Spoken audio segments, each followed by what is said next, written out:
yung patubig ko guys.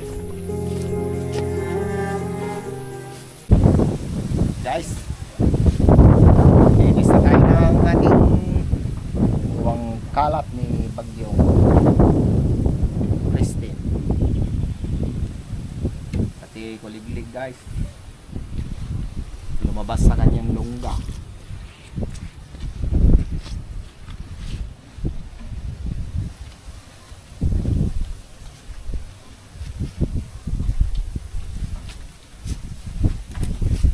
Ay, babalik na natin.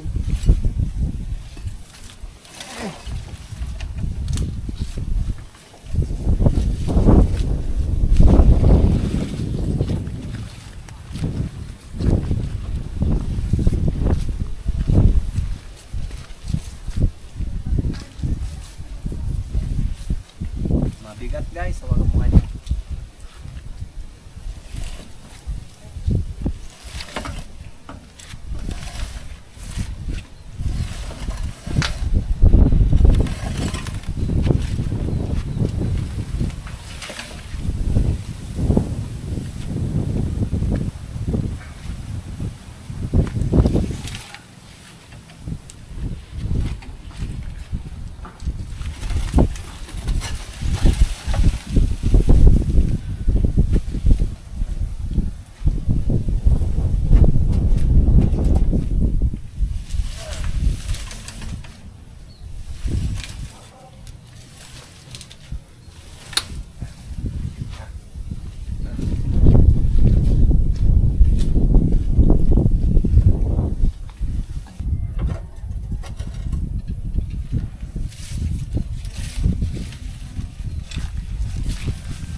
Bumalik na sa kanyang garahe guys.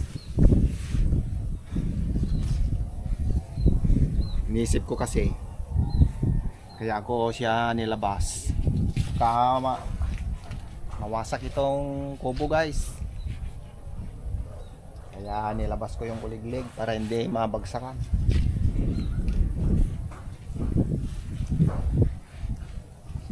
Ngayon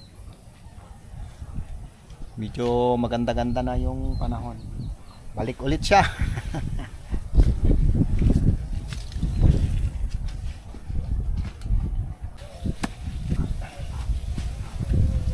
Guys, tingnan natin yung tanim ko na sitaw. Oh.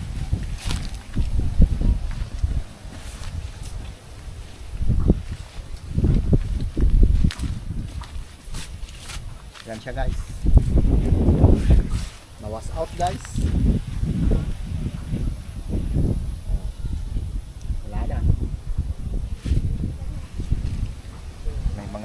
Maliliit pa na bunga.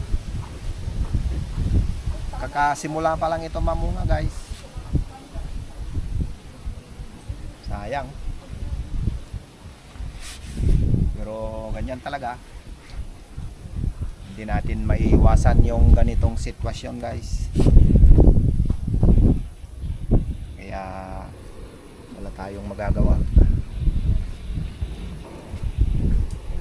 Basta ang mahalaga safe tayo guys, yung tayong lahat, walang anumang kahit sino na nasaktan. Yon ang isang pinaka-importante. Hayaan mo dyan yung mga tanim na basta safe tayo, hindi tayo nasaktan guys. Yan na lang ang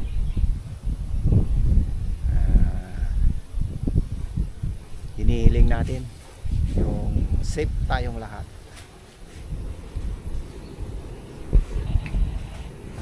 Yung tanim guys, papalitan na lang natin ulit, tataniman natin ulit to.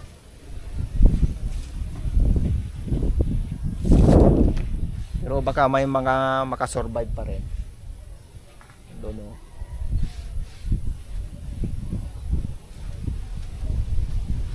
Yun guys. Yun guys. Tumbahan ng mga kawayan.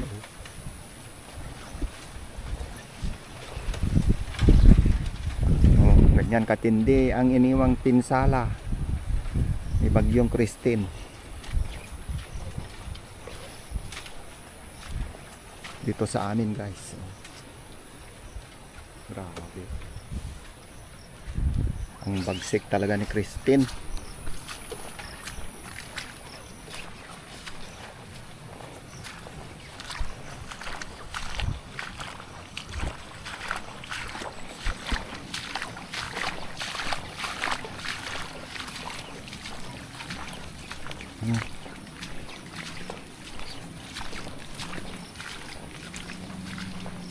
Buti na lang yung mga poste ng kuryente nilagyan ko ng brace kahapon. Oh, hindi sila tumumba guys. Kung di ko siguro nilagyan ng brace yan, tumba lahat.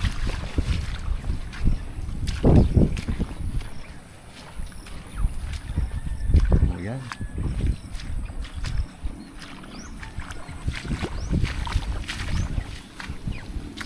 Oh. Pakita ko guys yung tanim ko. Ay nako. Hindi ka na naawa Christine. Sa mga tanim, sa mga tao. Yan oh. Wala na guys. Yung tanim ko na sitaw oh, na was out.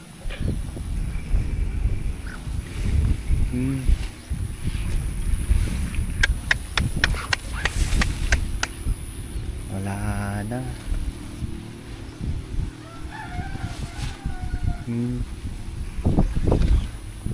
Paano pa ngayon guys? Paano pa ngayon yan oh?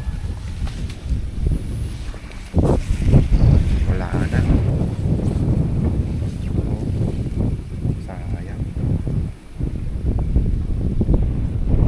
Umpisa palang mamunga yan guys.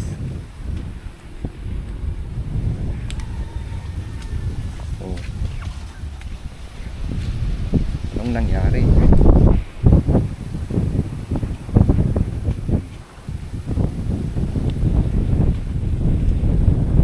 Oh. Oh, lahat ng mga sinipon namin na plastic nasak ni Christine yung lalagyanan na pinaglagyan namin na sako oh. Nagkalat na guys.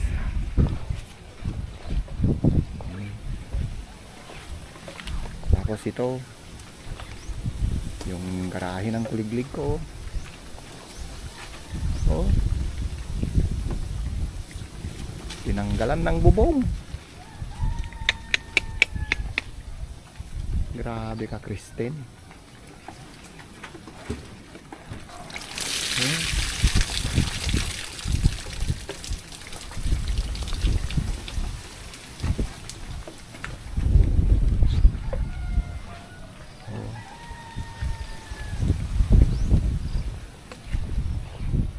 Ganyan talaga guys ang buhay. Sabi ko nga, hindi natin maiwasan yung ganitong sitwasyon.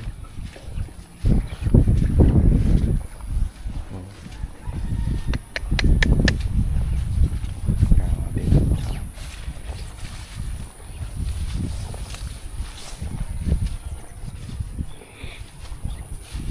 Kakalungkot ang nangyari dun sa ating tanim.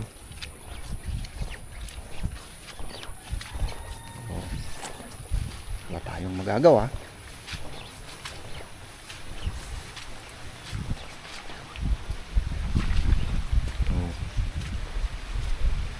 Ayan may mga bunga pa oh, maliliit.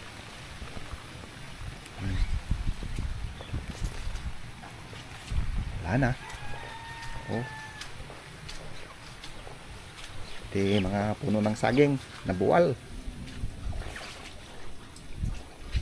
Nagkabuwal-buwal guys.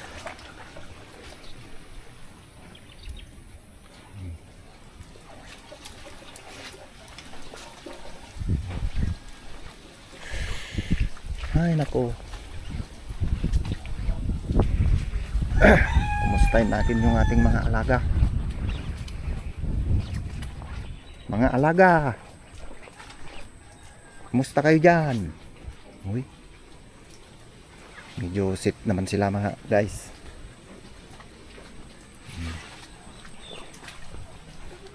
Itong kubo-kubo ko natumba.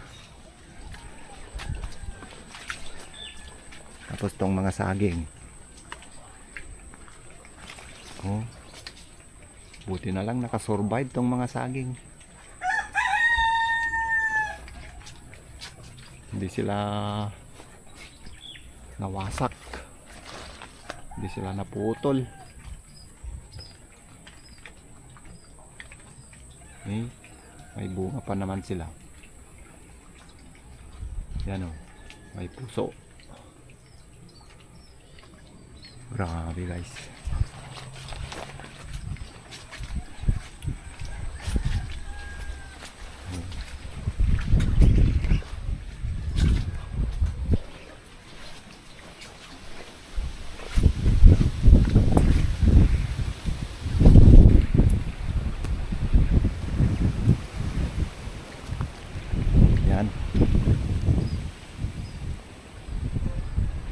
Ganyan talaga ang buhay.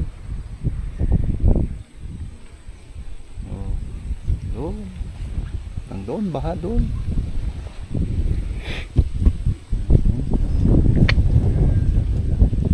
Grabe guys. Pero pilitin natin maging kampante para hindi tayo ma-stress. Pag na-stress tayo, lalo tayong magkasakit. Dito na tayo sa bahay guys. Hello guys, musta kayo dyan? Okay lang ba kayo? Si Mrs. So nagwawalis pati sa loob ng bahay guys, puno ng dahon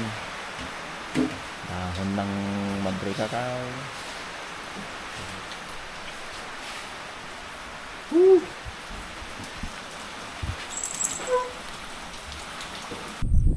Umupa na yung tubig baha guys. Yan o, yung lalim kanina na tubig baha. Ngayon wala na, doon na lang, banda roon. Tabing ilog doon. Tara, tingnan ko yung palay ko na nalubog kanina.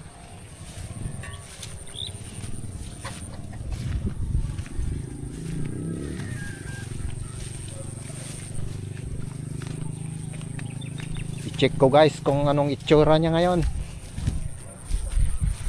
Yung nalubog kanina ng baha.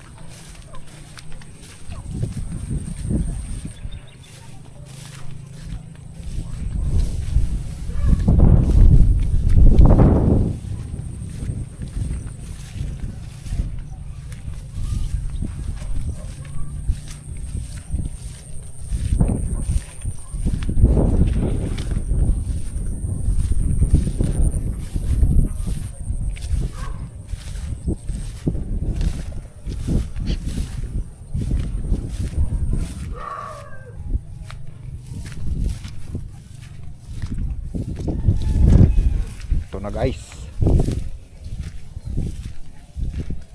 sauce nanlomo yung palay ko guys. Ano, nanlomo guys. Oh, grabe.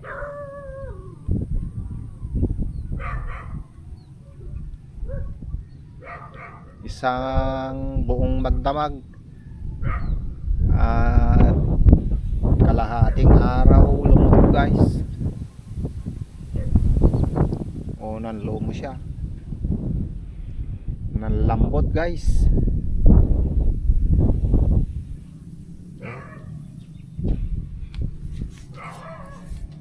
Grabe.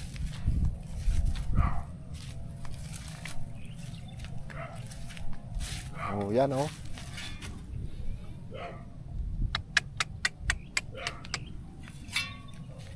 Bata pa kasi ito guys.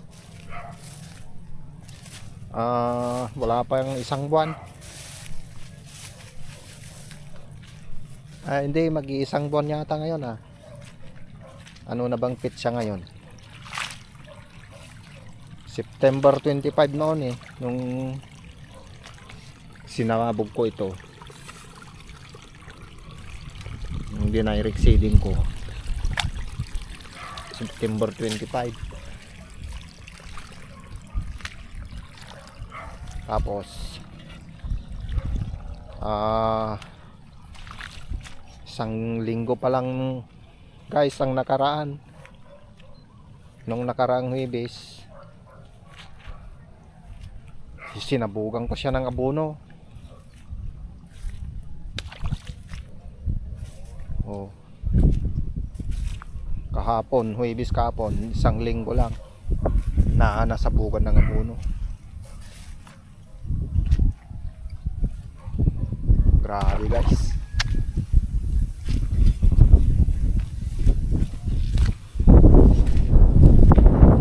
Talagang nanlobo yung palay ko.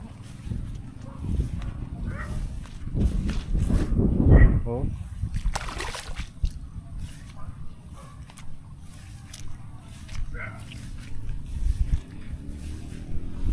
Ito kanina yung malalim na baha guys. Ito banda.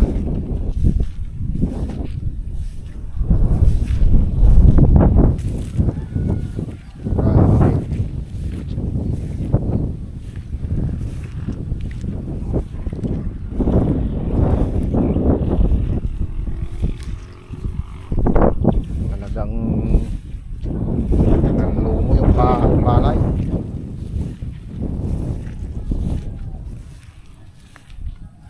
Grabe ka, Kirsten.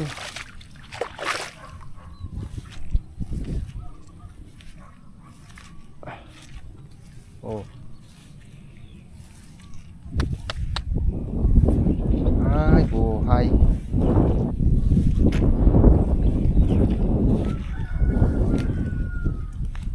Dito guys, kanina hanggang dibdib siguro yung tubig ba dito kanina guys. Lalim talaga. Awa ng Diyos. Umuupa na rin ngayon oh.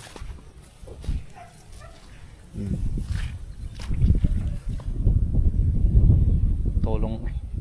Ito yung palay ko. Makakasurvive pa naman siguro to. Makaka-recover pa naman siguro. Kaya lang yung iba oh, talagang nanlambot sila oh.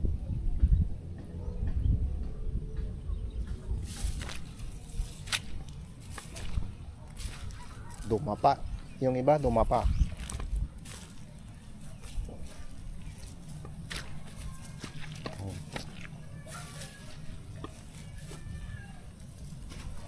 Pero kaya pa naman.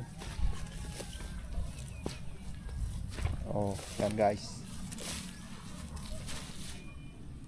Yung iba yung maliliit pa, kinakain ng kuhol. Doon mga kuhol oh. Sinasamantala naman ng kuhol na kakainin yung mga maliliit pa.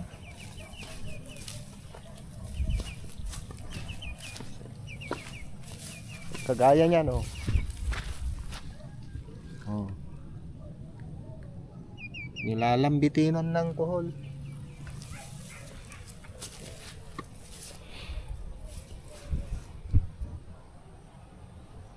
Grabe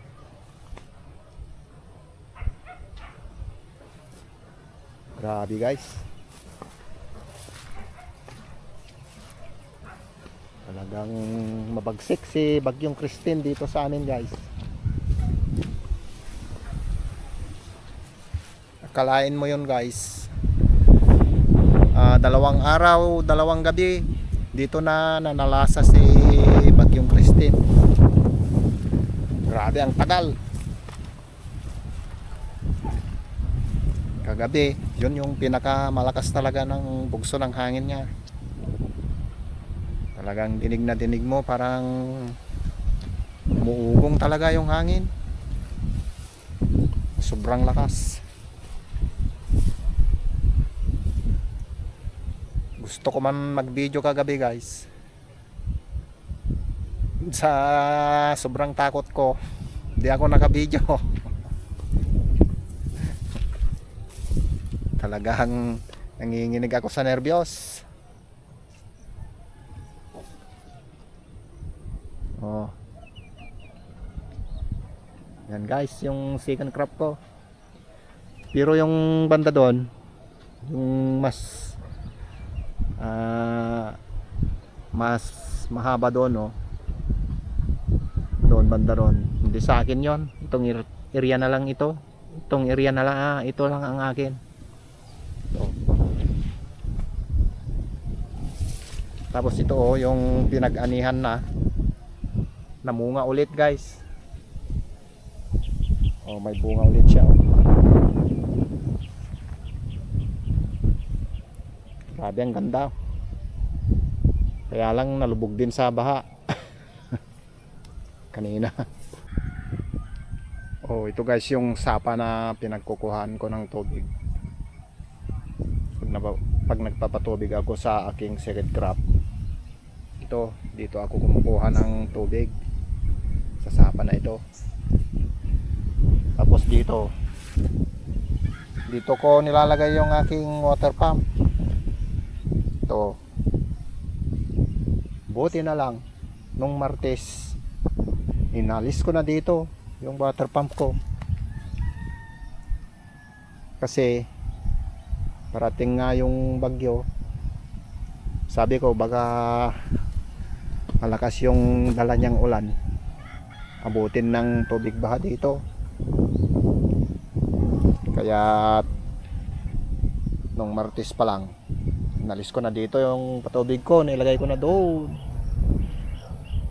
sa malayo, doon banda road, yung hindi maabot ng baha. Itong hose na lang ang iniwan ko, itong hose na ito. Buti na lang guys, tinanggal ko yung nilipat ko yung patubig ko.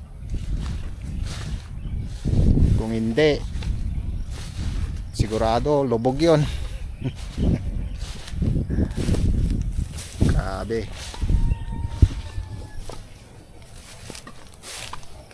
Hanggang dito kagabi tubig hanggang dito.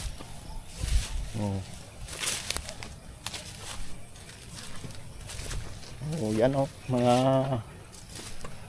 sanga ng kawayan, naanod na sanga ng kawayan. Ito guys, yung sapa, maliit lang na sapa ito.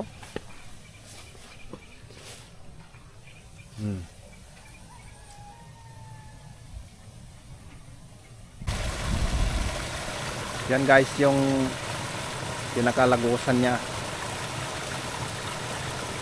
Yan. Ang ginawa ko guys, yung lupa nilagay ko sa sako. Yun ang ginamit ko pang sarado dyan. Pinakalagusan niya. Yun ang ginawa kong panambak. Pinakalagusan niya para maipunan ng tubig yung sapa.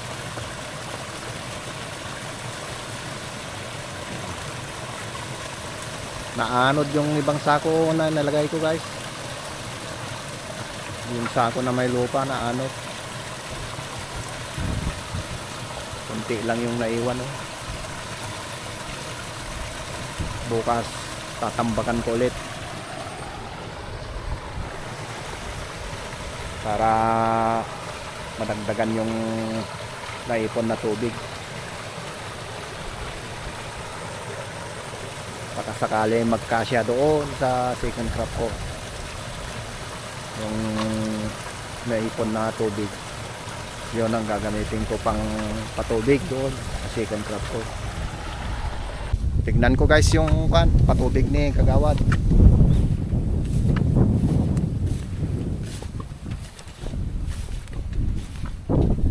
Tignan natin.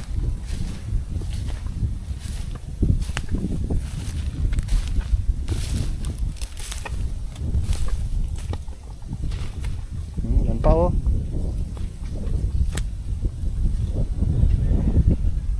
Hindi pa lumalabas guys. Lubog pa rin. Oh, ito yung hose niya oh. Yung isa napunta na doon. Tapos itong isa dito. Ang problema guys,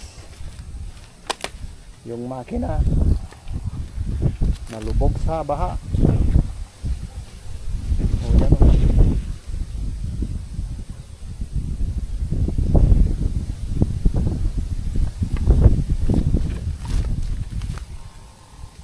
Yan ang problema guys. Hindi pa umuupa yung tubig. Kaya hindi pa lumalabas yung makina ni Kagawad. Ganun sa may yero. Takpan ng yero. Nandito yung patubig ko guys.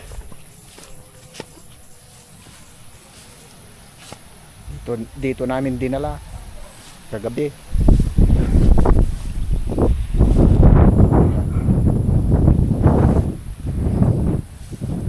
Kasagsagan ng hangin at ulan. Kasama ko yung anak ko na lalaki. Nilipat namin dito.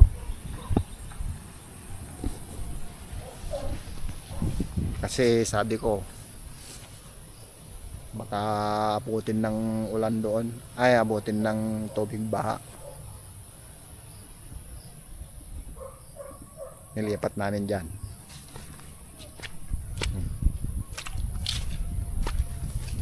So yon lang guys, mga farmers. Maraming salamat sa panonood. At sa mga nag-subscribe na, thank you sa inyong lahat. At sa mga hindi pa po naka-subscribe, sana po mag-subscribe tayo para baka sakaling gumanda-ganda ang takbo ng aking YouTube channel.